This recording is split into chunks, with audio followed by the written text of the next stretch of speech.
What's going on, guys?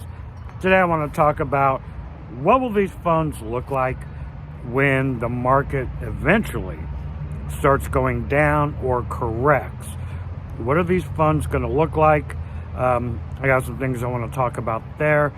I want to talk about return on investment and why, for me, it's an extremely important metric, and just the way that I look at it or calculate it. And then we got some spicy things we're going to throw in at the end of the video. Hope you enjoy it. This is Mike, the Tactical Stock Scalper. Now look, I don't have any cool jets to show you. I don't have any awesome Lamborghinis. I'm just an old guy with an old Dodge truck. That's it. So what will happen to these funds when the market goes down? Well, I think Tesla has been an amazing case study in what will happen. And if you're watching Tesla or Tesla for the last couple months, since it's been in its downturn and then it's stabilized in its channel, we're finding that Tesla currently is actually outperforming Tesla. And I think when we find these things in downturns, that the high yield fund of your choice may actually outperform the underlying. And I know we don't want to compare it to the underlying because they're two different, tools of the trade, if you will. But that's what I'm seeing happening. Every time we get a dip, we start comparing in the Discord server and trying to see what these look like. And with the dividends, because we know we're going to catch the drop, right? We know it's going to fall just like the underlying. However, we are getting dividends from this. So I think they're obviously going to go down with the markets when that happens, but we're going to collect dividends, at least I will, in the meantime, right? And then wait for the eventual rise back up. Now, I've been kind of getting more heavier into the NASDAQ and technology sector, only because, well, for a few reasons. But number one, I think when it does correct the market or does go down and people start taking profits and then people start panicking like they always do, like they always have for years, it's going to drop, right? Well, I will be dip buying. I don't care if it's a year-long correction or whatever. Doesn't matter to me. I will continue to dip buy, particularly the technology-heavy funds, because I think technology will only grow as time goes on.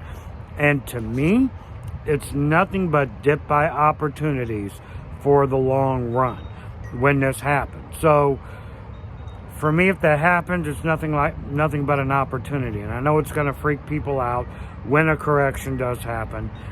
All the haters are going to come out the woodwork. Look how horrible these funds are. And a few will probably reverse split.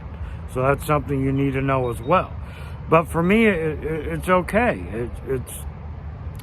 I think money will rotate back into technology once the market starts coming back up. And I would have bought all the way down, collecting more shares, more dividends along the way. And then when it does eventually come back up, because it will fall back down, it will come back up. I will have a lot of shares at a cheap price. And then hopefully when I'm ready to retire, if we get a correction soon, everything will be well above my cost basis. I'm probably one of the only few ones out here hoping for some kind of massive correction soon so I can get that done. But the market doesn't care what I think. So that's what I think what's going to happen when it goes down, and kind of my plan for it and how I look at it. Next, just a little bit here on ROI. I'd like to do a deeper dive into this, but I got a few more things I want to talk about, and I got some spicy topics if you hang on for that. ROI is an extremely important metric for me because it's all about getting my initial investment paid off. And that's what I'm using IWMY for. I know if I pull the dividends, it's going to take way longer, right, to get my ROI paid off. But I think it's a huge metric for me, because what does that equal when your ROI is paid off?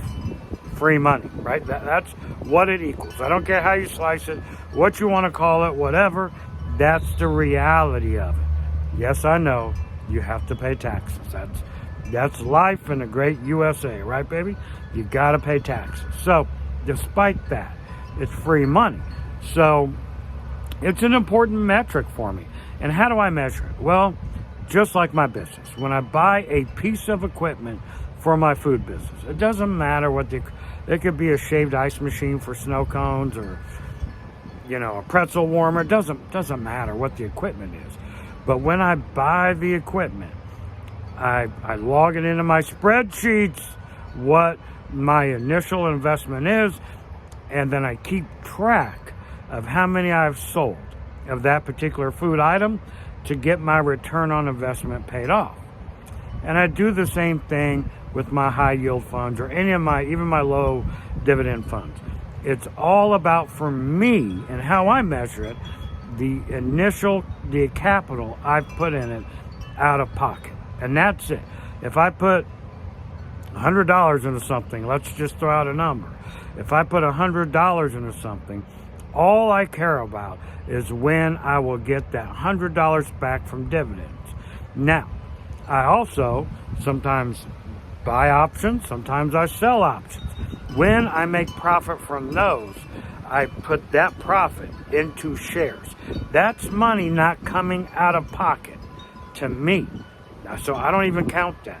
That just goes into buy more shares to get my return on investment paid off quicker. I don't know how you calculate it or if I'm too simplistic in my calculations for that, but that's my metric and that's how I do it. Now, a couple fun, spicy topics. First, we're renaming my Discord server. We have a great name, and I'll get on to that in just a second. But first, look, guys, I have seen not just comments in my particular YouTube channel, but comments in other guys' YouTube channels that show me that there's a lot of freaking weirdos and wackos out there.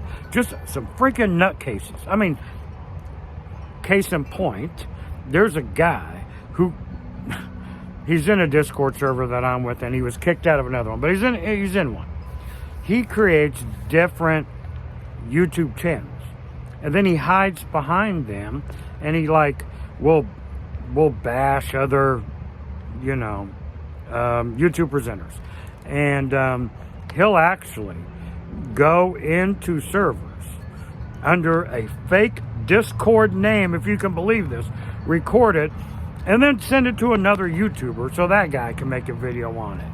I mean, you got people that will actually not even, will hide behind aliases and stuff, and people wonder why I don't share my account. As a matter of fact, someone posted in a buddy's YouTube channel, I'm not going to say who it was, that, hey, I live really close to you, and he was criticizing my buddy's video, and then talking about living close to him.